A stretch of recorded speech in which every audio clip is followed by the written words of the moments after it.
Welcome to the Parenting Brief. I'm your host, Jessica Stewart Gonzalez, an Arizona working mom and chief of the Office of Children's Health at the Arizona Department of Health Services. On this podcast, we cover everything you need to know about raising children from infancy to age 5. From breastfeeding and safe sleep to tummy time and nutrition, get the parenting tips you need right here.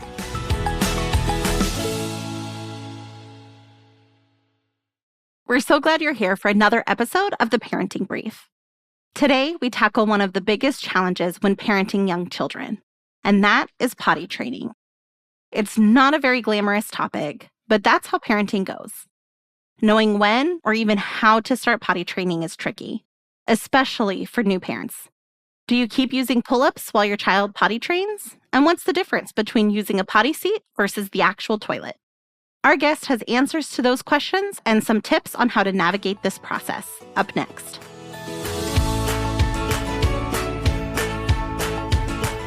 Here with us today is Erica Desper, founder of Confident Parenting and a potty training expert.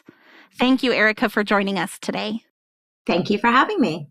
So potty training can seem like a very daunting task, and not even seem, it really is a very daunting task. So before we get into how to start, let's talk about when to start. What age is a good time to start potty training? Yeah, I wouldn't say that there is an exact age. It does vary significantly from child to child. We've had children as young as 18 months that were really ready and capable and interested. And we certainly get our fair share of older children, 4 and 5-year-olds that don't really seem ready or interested. And we've been able to, support them at any age. So first of all, I wouldn't want parents to be so stressed about finding the ideal window. That said, there is often a window of opportunity in the range of 20 to 30 months where kiddos are in a lull from other developmental milestones like learning to walk and the language explosion, and there's just not too much else going on. Plus, they're still of an age where they're interested in copying mom and dad and aiming to please them, see a big smile on their face, versus when children head into 3 years and beyond, they go through a process of individualization, which means that they want to assert their free will, which can often lead to power struggles. So my overarching suggestion for parents is try to capture your child when they're looking to imitate, willing to please, and before they start taking pleasure in pushing all your buttons all the time. I think that for some parents, and I know for myself, that I also needed to be ready. What does that look like for the parent to be ready? What is that commitment or effort or consistency? What is really needed for the parent to be ready to also start that? I would say ready for a parent looks like knowing that they have some time coming up where nothing major is going on, and that they kind of have set their expectations. Accidents really are part of the learning process in the very beginning. We're taking a child from a state of, I just went and I can do it whenever and wherever, and I don't need any warning and I don't need to stop what I'm doing. I don't need to travel to another location. We're taking them from I just went to I'm going right now, and then to I'm about to go. So until they get to that I'm about to go stage, we may have some, if we're going to use the right words and get graphic, here's some pee, some poop everywhere, right? Yeah. And that can be very intimidating for parents. Some of us have a harder time handling the mess and the cleanup, and that's understandable. So I think ready looks like just kind of telling yourself accidents are part of the process. They will help my child learn how to not have those accidents going forward. And so I just need to be ready to kind of deal with that and, have on hand what you need. There are so many tools out there that parents may be looking at, whether those are little potty seats or apps or books or songs or whatever the case may be, but specifically in the number and options available of tiny toilets. Isn't it important as parents are preparing and starting this process with their child to have one of those potty training chairs, or does it make more sense, or does it matter if they're utilizing the toilet for that training process? Generally speaking, for neurotypical children, we do want to offer a potty chair for several reasons. If we go back to what we were touching on earlier, that we're taking them from a place of, I don't need to know when I'm going to go. I don't have to think about it or pay attention to my body. I don't have to stop the activity I'm engaged in, and I don't have to travel to another location. That's a pretty sweet deal that they have set up, and they know that. So unless they're super excited about the potty training process, and especially for those kids who couldn't care less, we are going to want to make this process not seem like a hassle. As soon as they realize, like, wait a minute, now I have to do the opposite of that. I do have to pay attention to my body. I do have to act on those sensations. I do have to stop what I'm doing. I do have to travel to another location. And on top of all of that, I have to sit and I have to wait. That is not a fair trade. So one of the best reasons to offer a potty seat is that we cut down on travel time. If they don't have a lot of warning in the very beginning, we could be talking about seconds, and they don't necessarily have time to get from the play area to the bathroom that's right next door. To us as adults, it's very close.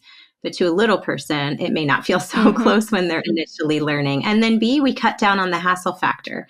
In a 2 or 3 or 4-year-old brain that has fear of missing out, or FOMO, as we often love to call it, going to a different room could mean your sibling knocks down your block tower, takes your toy, you miss something on TV. So a lot of kids are willing to hold as long as they possibly can. And then it turns into a true accident, not like, I just let it out because I wanted to, but like I couldn't hold it anymore and I still wasn't willing to go to the other room. And then also just size is the third factor. Toilets are not made for little people unless they happen to be, in a program, maybe a school program where they have little people-sized toilets. So we want them to be as independent as soon as they can and as comfortably positioned from the get-go, particularly for kids that struggle to move poop through their body. The positioning is going to be key. So we'd either want them on a potty seat that places their knees higher than their hips, or if they do want to use the toilet from the beginning, or you want them to, which is an option for some kids, I would then recommend at least an insert that makes the hole smaller, but more ideally one of those ladder insert contraptions so they can just walk up, turn around, sit down.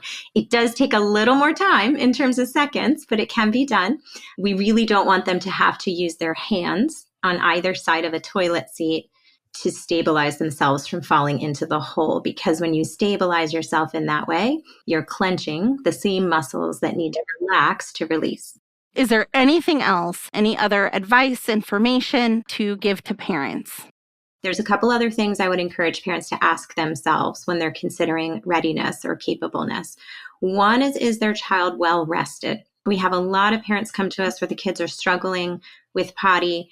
And when we put our sleep coach hats on, it turns out their sleep schedule's all over the place. They're not getting nearly enough sleep. And it's just really hard to cope with a process that can have some stress involved. It's really hard to cope with anything new that requires learning and accepting change when you're overtired. So we always use the Snickers analogy, like you're not yourself when you're hungry, right? Well, you're not yourself when you're tired, and neither is your little child. So if there's anything that can be done to improve sleep before embarking on the process, even if it means going a little past what might be the perfect age window, I would do that first. And then I would also notice if your child can communicate their needs. That's one of the most important factors for getting through this process. Can they tell you if they're hungry or thirsty or tired? It does not have to be verbal. It could be some other way that they let you know, but they're going to need to be able to communicate that they need to go.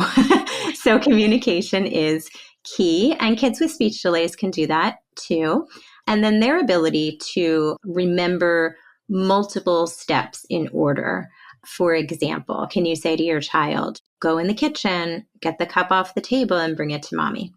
That's not a very big deal, but that's 3 things they have to hold in their mind, which is kind of like feel the feeling, sit on the place, do the thing, right? Yeah. So that's a really important skill to have. Another way you can look for that is, can they recite the ABCs or twinkle, twinkle? But again, that's for our verbal kids, and not everybody's going to be quite there yet. So just some way that you can show that they can learn by repetition and hold steps in their mind. The last thing I would keep in mind is, do they go and retreat to a private place to poop. This is not a hard and fast rule that a child that's doing this is ready. Some kids actually do it because they're constipated. So it can mean a couple things, but this is a normal, natural progression that they realize that socially, this is a private process. So they hide. And so that's sometimes a great time to say like, yeah, it is. Let's put it in a certain place and, with a door and things like that. So that can be another thing that we're noticing, I would say, in combination with those other factors to know that they may be in the right place. Well, wonderful. Thank you so much for all of this information and all of this advice. You're so welcome. Thank you for having me.